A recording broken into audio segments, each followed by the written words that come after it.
Hi, I'm Mans. And I'm Monica. And this is Bras Off, Walls Down. Cheers. I hate feeling like a bulldozer. And sometimes I do.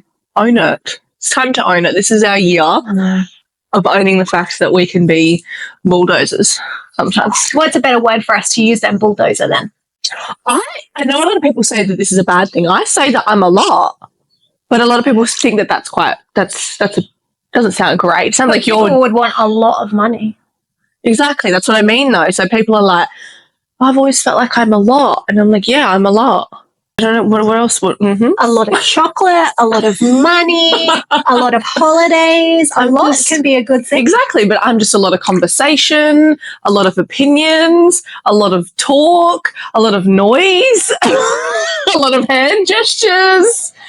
I'm trying to put this in another because my brain loves an analogy. Yeah. Like it really helps me understand.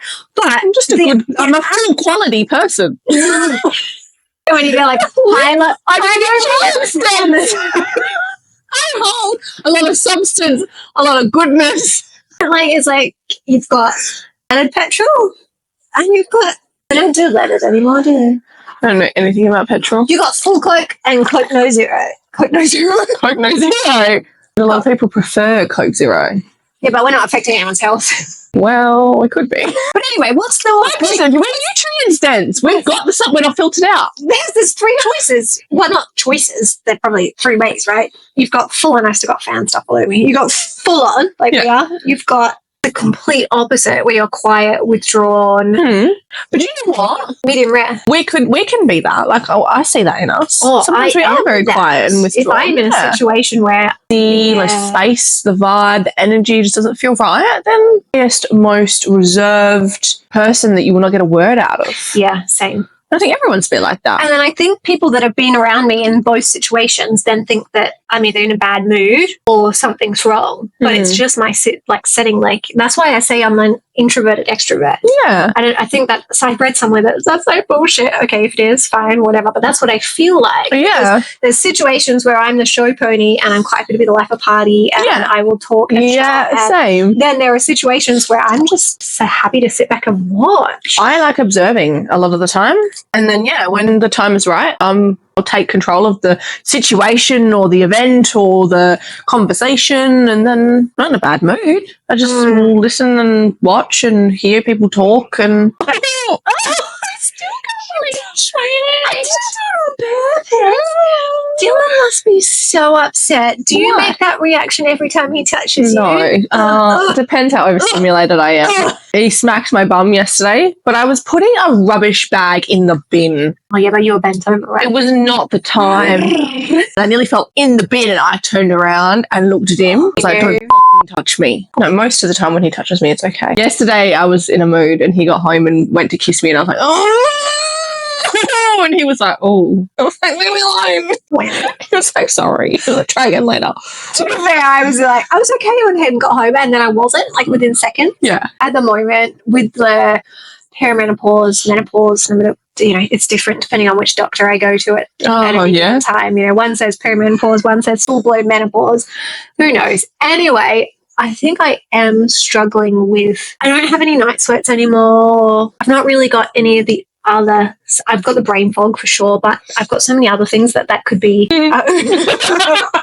My periods, I think I've said this before when we've been chatting, my periods were so bad, painfully, that I never got that moodiness to it, thank God, because otherwise I would have just been the person from hell. Yeah, you just got all in pain. All in pain instead.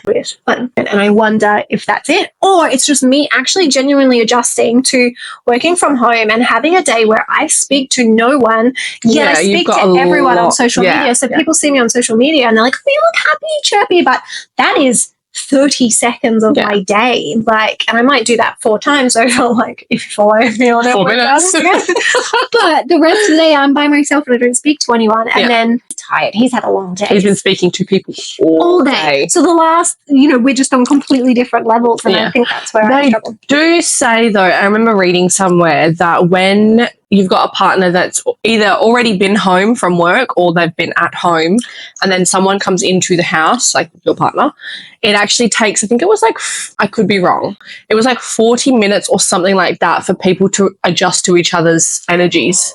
So it's actually normal for you to clash because one's in a relaxed, chilled mode now, whereas the other person is still like overwhelmed and overstimulated from work and they're still in heightened.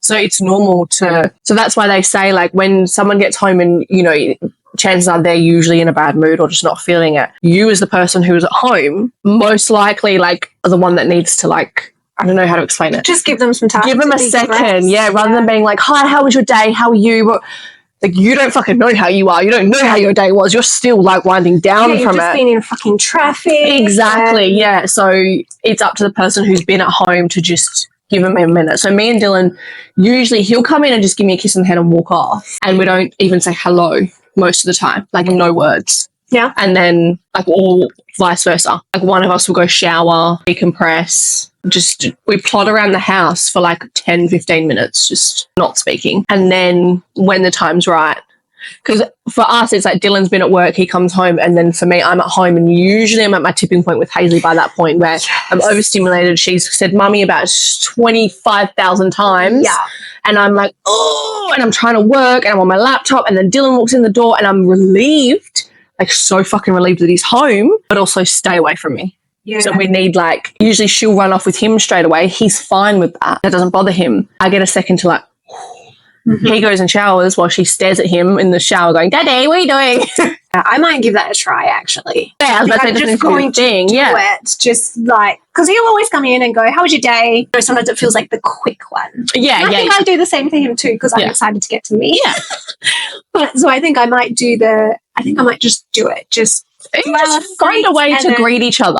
Yeah. And then just give him his space for half an hour. Because I'm so, it's still so new to me, but still so far removed from when I did, you know, driving home from Subiaco. It used to take me an hour to an hour and a half some days. Exactly. And so then you've got your 8-hour workday plus the commute, plus if you're dealing with customers too.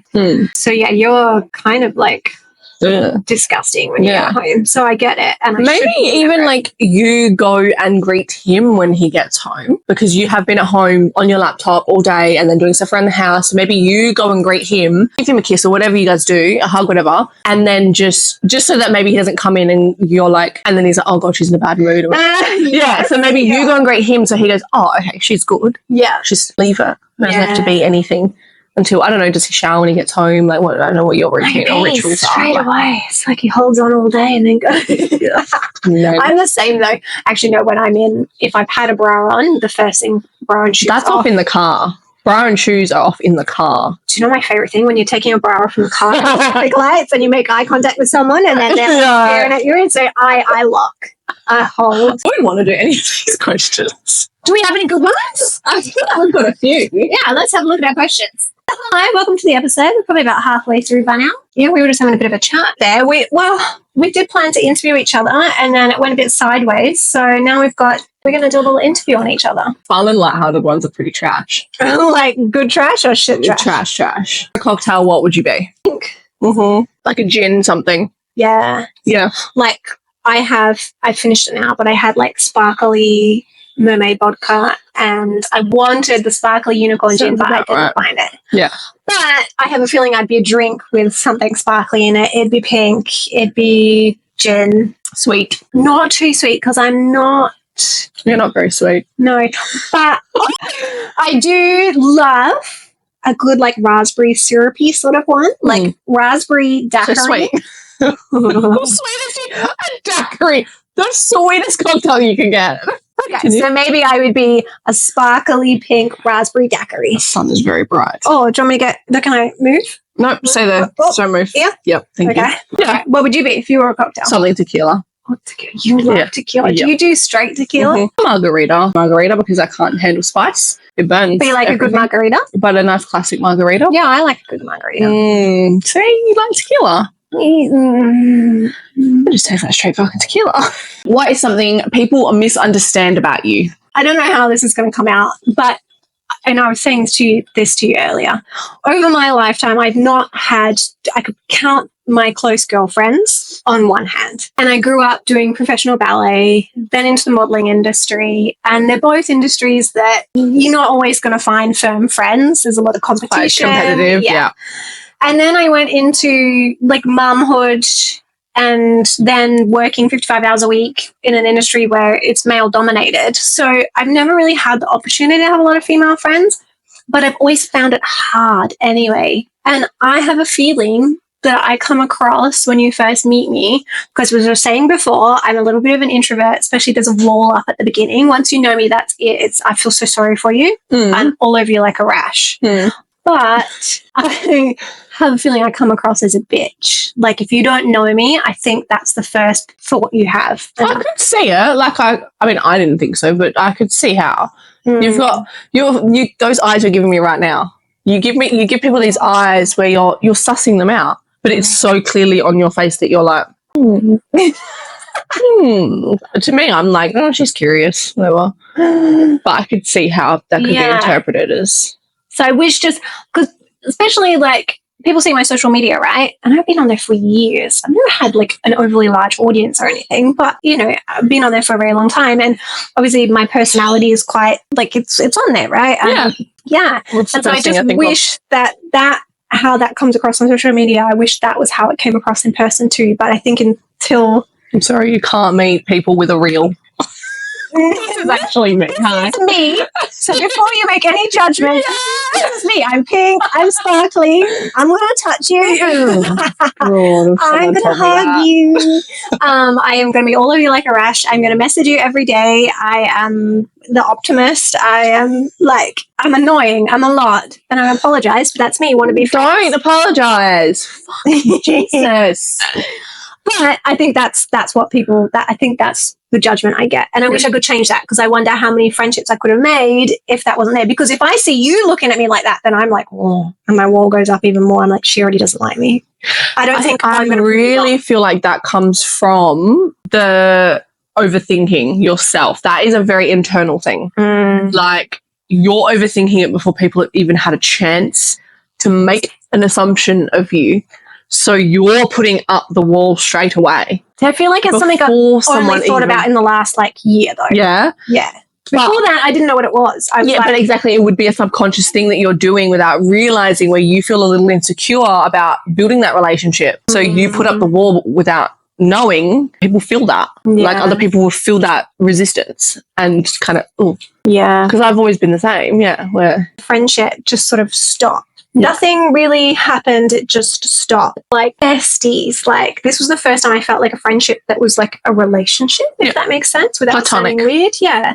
And I cried for months. Like, I went through like the grief period you do when you break up with someone. So I cried for months because I was like, oh my God, like I thought this was like the crying, the friendship, and then the fuck you, and then I sort of went through that process. Yeah. And then I went, because it was a friend, and my brain was then trying to go, okay, well, this is proof of what you previously thought, that people don't want to make friends with you. And then it's taken me a lot of work since then. And if I didn't have you, I think I would have found it harder to find that proof that that's all shit and that's just thoughts in my head, that I can make friends and what have you. Because that was tough. Yeah, of course. Still working my way through that. Yeah. What about you? What do you think people's...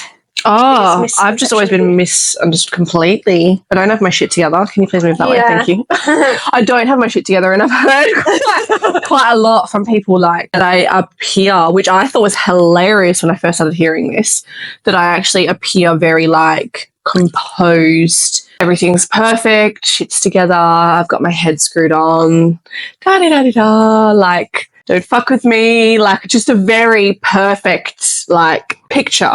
Do you think they get that picture from you in real life or from you on social media? I've been told it's from like initial meeting. Right. Like, the words that have been used to describe me are like snob and like judgy and a bitch and just very like people. Now that I've been made aware of it over the last how many years, I'm like a little bit more, I try to be more approachable because I internalized that and I was like, hang on, like it is very much like just where I come from, where I grew up and the people I was around, you're on guard all the time and you come in very stoic and just like, and you don't crack a smile at anyone, you don't make eye contact with people, you just like there to do what you need to do, get out. Like, but now I learned over the last like 5 or so years that it doesn't have to be like that, and that's why people were misunderstanding me, I think. But it still comes across like that, and I still have to like tell people like I am an absolute goofball. I'm the definition of a girl's girl. Like I know some girls are like, yeah, I'm a girl's girl, and they're not. They just say that to hide the fact that they're not. I'm definitely there for the girls. Like I am just, and I'm fun. That's what I love about it. And I actually don't care. Like I don't care what other people think and how they perceive me and how my too much and how loud I am and how much I talk and how much my hands fucking fly. I'm like, whatever. I think when you know someone's intentions are good, you know someone's intentions are good. Yeah. Like, what's your favorite thing about me that I probably don't know? Oh, fuck. I wish I had pre-warning. I knew about this one. I knew I was going to ask you this one. Yeah. That's rude. And I want to go first because I don't want to hear your answer because I don't want to base my answer off your answer. Okay. Does that make sense? Yeah. But I'm just going to need a minute. I'm just going to need a minute. That's okay. Time out. Because I do have so many favorite things about you. Oh, stop it. But I think you're aware of most of them because I love bomb Monica after a few drinks. Give her a couple cocktails and she's like, I want to marry you. Not actually, but it's to that. It is. And I know it every time. And I wake up in the morning going, that I love bomb Monica. Yup. Right. Well, it's okay. She's texted me since I'm good. I'm like, I'm just having a moment. I thought of something the other day, and I told you something the other day that you weren't aware of. What the fuck was it? No idea. We had this conversation similar. Want me to answer, or are you going to maybe answer? go first. I'm going to need some time because I would like to give a genuine answer, not just a surface level one. I love this is totally positive. It's going to sound bad. Like the childish kid that's inside you that comes out. And I'm loving seeing it come out more and more. Because like I know that's all like always been you. I feel like you've said it, you talk about it. Like that inner child in you wants to just but I'm loving that like I feel like you've hidden it for a little while. I feel like there's obviously you've been through some shit, so it's not quite there, but I love seeing it like slowly come back out. And that's I think what's the word I'm looking for? Child, and like letting it come out for everybody is a good thing, like 100%. It just keeps you young and fun and creative. Yeah. So I love that. See, now I'm so glad I didn't just go, I love your eyes. I'd be like, get out of here. I love my eyes too. We all know I compliment her on them every day. Every time we're in photos. I do feel it actually. Yeah. Yeah. They're the weird moments though. Yeah, but kids are weird, aren't they? Yeah. Kids are fucking freaks. It's like But I tell Hazy all the time, I'm like, oh, you're so fucking weird. And then I'm like, never change, baby girl. Yeah. You know what? I think for me, just knowing what I have about you, and obviously we met last year, but we didn't start fully hanging out until start of Feb this year. And I've seen you struggle with who you want to be, who everyone else wants you to be, who you think everyone else wants you to be, and who you have been. And you've already had, I think you've had a life where you had to grow up very quickly. And seeing you from where you were in February to where you are now, and seeing you actually be able to visualize your future in a really clear way. I don't feel like when we sat down and actually we pulled this out, I was to make us do little weird mindset Did things. you read yours? I didn't. Okay, no. I need to get mine out when I get home. Yeah. I know where the book is, so I need to, In February, I made us answer the same questions, and it was about our future. And the things like you want a new house and stuff, you could be quite clear on and you could visualize. But anything further than that about what you wanted for yourself, it was kind of, I felt limited. Yeah, definitely, 100%. I don't even remember what I wrote for that. And now I feel like, because I'm quite delusional, and I think that puts a lot of people off or weirds them out. But when I go into my delulu, you carry it on. Yeah. You keep going. Yeah. And I don't feel like you did that back in February. Yeah, probably not. No. So it's nice seeing you like, yeah, fuck it. You've always gone, I can fucking do this. Yeah, and I've always just done it. But I have always limited what I do, just go and do. Like, I had the little things in the back of my head and I'm like, ooh. But now I'm sort of just, I think I am, like, what you're doing is rubbing off on me. And I'm like, and I think I was talking to Mum about this today, actually. And Mum was like, oh, everything happened so fast with you two, like the retreat, like the podcast, like what's next? And I said, Mum, when you're a dreamer, when you are someone who is a dreamer and you're trying to live this lifestyle that we're trying to live, if you just sit back and perfectly plan everything and perfectly curate how you want life to be, you'll sit there forever dreaming, curating things that aren't going to happen.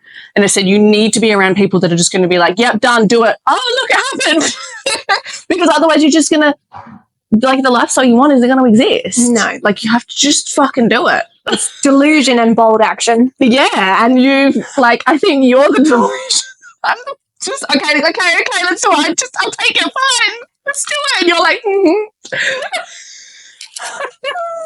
But now I'm getting a little delulu. Good. Delulu is the Salulu. Yeah. I've seen a few reels about that recently. Yeah. I'm like, oh, yes. Anyway, we've got to go because you've got to pick up your child. I have to go pick up my child. Yeah. So we will catch you on the next episode. And we have a guest on the next one, I think. Maybe. We do. No, we do. Yeah. See you next time. Bye. If you loved this episode, don't forget to hit follow or subscribe so you never miss a chat. And we love seeing where you're listening. Tag us in your stories at Bras Off Walls Down and let us know your favourite takeaway.